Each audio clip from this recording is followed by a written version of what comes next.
Ikaw, Pedro, ang saligan ng aking simbahang banal na daig ang kamatayan.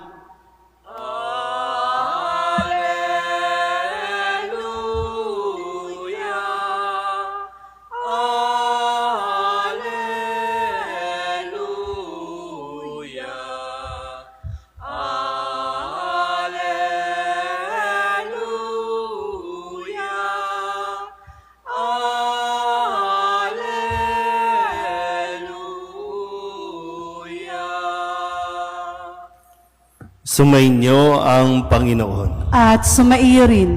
Ang mabuting balita ng Panginoon ayon kay San Mateo. Papuri sa iyo, Panginoon. Noong panahong iyon, nang dumating si Jesus sa lupain ng Cesarea ng Filipos, tinanong niya ang kanyang mga alagad, "Sino raw ang anak ng tao ayon sa mga tao?" At sumagot sila, "Ang sabi po ng ilan ay si Juan Bautista kayo. Sabi naman ng iba, si Elias kayo. At may nagsasabi pang si Jeremias kayo o isa sa mga propeta. Kayo naman, ano ang sabi ninyo? Sino ako?" Tanong niya sa kanila. Sumagot si Simon Pedro, "Kayo po ang Kristo, ang anak ng Diyos na buhay." Sinabi sa kanya ni Jesus, "Mapalad ka, Simon na anak ni Jonas, sapagkat ang katotohanan ito'y hindi inihayag sa iyo ng sino mang tao, kundi ng aking amang nasa langit. At sinasabi ko naman sa iyo, ikaw ay Pedro, at sa ibabaw ng batong ito ay itatayo ko ang aking simbahan, at hindi makapananaig sa kanya kahit ang kapangyarihan ng kamatayan. Ibibigay ko sa iyo ang mga susi ng kaharian ng langit. Ang ipagbawal mo sa lupa ay ipagbabawal sa langit, at ang ipahintulot mo sa lupa ay ipahihintulot sa langit." At mahigpit niyang tinagubilinan ang kanyang mga alagad na huwag sasabihin na siya ang Kristo. Mula noon ay pinaalam na ni Jesus sa kanyang mga alagad na dapat siyang magtungo sa Jerusalem at magbata ng maraming hirap sa kamay ng matatanda ng bayan, ng mga punong saserdote at ng mga iskriba, at kanilang ipapapatay siya. Ngunit sa ikatlong araw, siya'y muling mabubuhay. Niyaya siya ni Pedro sa isang tabi at pinagsabihan ng ganito, "Panginoon, huwag namang itulot ng Diyos. Hindi po dapat mangyari ito sa inyo." Ngunit tinarap siya ni Jesus at sinabihan, "Lumayo ka, Satanas. Hadlang ka sa aking landas. Ang iniisip mo'y hindi sa Diyos, kundi sa tao." Ang mabuting balita ng Panginoon. Pinupuri ka namin, Panginoong Hesukristo. Isang magandang umaga po sa inyong lahat. Ngayon po ay Huwebes ng ika-18 linggo sa karaniwang panahon. Sa araw na ito, narinig natin ang pagtatanong ni Jesus sa kanyang mga alagad kung sino siya base sa mga sinasabi ng mga tao. Itong mga taong ito ay minsanan lang siyang makita, naririnig lang siya base sa mga kwento at sabi-sabi ng mga taong nakakita at nakarinig sa kanya. Magamat, hindi masyadong o hindi pinapansin ni Jesus kung ano ang sinasabi ng mga tao sa kanya, dahil malinaw sa kanya kung ano ang ipinagagawa sa kanya ng Diyos. Kaya hinarap niya ang kanyang mga alagad na nakakasama niya sa umaga, tanghali at gabi, saan man siya magpunta kasama niya.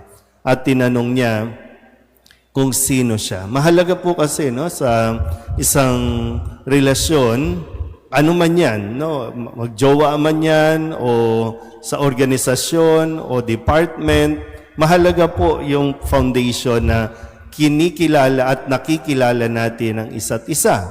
Dapat nagpapakilala ka, dapat open ka na makilala ka ng kung sino mang nakakasama mo para kahit anong sabihin ng ibang tao sa iyo o ng mga tao, hindi ka maaapektuhan sa iyong pakikipag-ugnayan sa Kanya dahil kilala ninyo ang isa't isa. Kaya nung tinanong ni Jesus ang kanyang mga, kayo, ano ang sabi ninyo? Anong masasabi? Sino ako para sa inyo? At ipinahayag ni Pedro na siya ang anak ng Diyos, siya ang Kristo. Kung maalala niyo po kahapon, kasi sinabi ni Kristo, mapalad ka Simon, kasi hindi nanggaling sa iba ang pagkakakilala mo sa akin, kundi dahil ito ay pinagkaloob sa iyo ng aking Ama. Di ba kahapon sa Transfiguration, narinig nila Pedro, Juan at Santiago, yung tinig na ipinapakilala kung sino si Kristo nung siya ay magbagong anyo. Ito ang aking anak, pakinggan ninyo siya. So in-acknowledge, kaya ngayon, ipinahayag ni Pedro, pero hindi ito dahil sa mga sabi-sabi, kundi mismong narinig niya, natunghayan niya kung sino si Kristo. At ito ay nagbigay kay Pedro ng kakayahan, ng kapangyarihan para magpatawad at magbawal. Sabi nga, ibinibigay ko sa iyo ang susi, di ba? Sa ibabaw ng bato ay itatayo ko ang aking simbahan. Naintindihan pa po ba? Okay pa ba tayo? Baka tulalaan na naman. No? Kasi maganda po matutunan natin yung aral dito, no, na sa isang relasyon, gaya ng sinabi ko, sa isang relasyon, mahalaga na may matibay tayong pagkakakilanlan sa isa't isa. At gayon din, kapag pumapasok tayo sa isang pakikipag-ugnayan, tiyakin natin na nade-develop at naipalalabas natin yung potential ng isa't isa. Tingnan niyo po, ha? Nang ipakilala o ipahayag ni Pedro ang pagkakakilanlan niya kay Kristo, si Kristo, binigyan siya ng para bang pinalawak yung kanyang kapangyarihan o pagkilala din sa kanya. Hindi na siya mangingisda. Hindi lang siya mangingisda. Kaya nga may kapangyarihan na siyang magbawal at magpahintulot. Nakukuha po ba? Ngayon, ang isang nagiging toxic sa isang relasyon, kung bakit hindi umuusad, na dapat kasi, di ba, no? Mas natutulungan ang isa't isang, kumbaga, mas lumawak pa, yung para bang spread your wings pa, di ba? Ang isang nagiging hadlang ay yung toxic attitude na hindi pwede. Hindi dapat ipahintulot. Kasi sabi, simula noon, ipinahayag na ni Kristo kung ano ang kanyang dapat maranasan. Kasama na dyan ang paghihirap na mararanasan niya.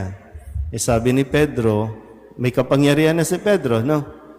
Para bang binigyan ka na ng kapangyarihan, pero hindi ibig sabihin, kukontrolin mo na ang isang tao o pipigilan mo na ang isang taong maabot ang kanyang full potential. Kaya nung sinabi niya na hindi dapat ipahintulot ito, wag nawang mangyari. Anong sinabi ni Kristo? Hadlang ka sa plano ng Diyos. Hadlang ka. Ang iniisip mo ay hindi sa Diyos, kundi sa tao. Kaya ikinorek agad ni Jesus itong nagiging pag-iisip o pananaw ni Pedro. Kasi bahagi ng pag-abot natin sa kung sino at pagtuklas natin sa kung sino tayo ay yung kasama yung karanasan na may paghihirap. Kaya nga, di ba, nakakapagpursige tayo kapag nakakaranas din tayo ng paghihirap. Kapag puro saya, puro sarap lang, hindi nakaka-develop ng, kumbaga, hindi ka na-develop dahil lang sa maayos ang buhay, walang problema, hindi eh. Nagmamature tayo, mas na-develop tayo sa kabila ng mga problema na ating pong hinaharap at nalalampasan. Kaya nga, maganda, no? Sabi dito, ang iniisip mo, hindi sa Diyos. Hihigitan mo pa ang Diyos? Kaya nga ngayon, di ba? Above, kung ano ang plano ng Diyos, kung ano ang gusto ng Diyos, kung kasama dyan, nadadanas ka ng paghihirap, masasaktan ka, kailangan yon. Dapat natin tanggapin yon. Ngayon, no, parang naguguluhan tayo. Sino ba talaga ang magdidesisyon? Sino dapat ang susundin? Sino ba talaga? Supreme Court? Senate rules? Di ba? Ang gulo. Naguguluhan tayo. Sila din mismo naguguluhan na. Kasi hindi porket may kapangyarihang ipinagkaloob ay lalabagin na natin at hihigitan na natin kung ano ang nasasaad sa kautusan. Inasaad sa kautusan, kailangan danasin ni Kristo ito. Pero ang tao, hindi dapat maghirap, hindi dapat danasin ito. Sino tayo? Ulitin ko po, ha? Hindi tayo dapat matakot, humarap sa mga pagsubok. Hindi tayo dapat huminto kung may mga paghihirap na, kundi dapat tayong magpatuloy para mas makita natin ang full potential na ibinigay sa atin ng Diyos. Amen?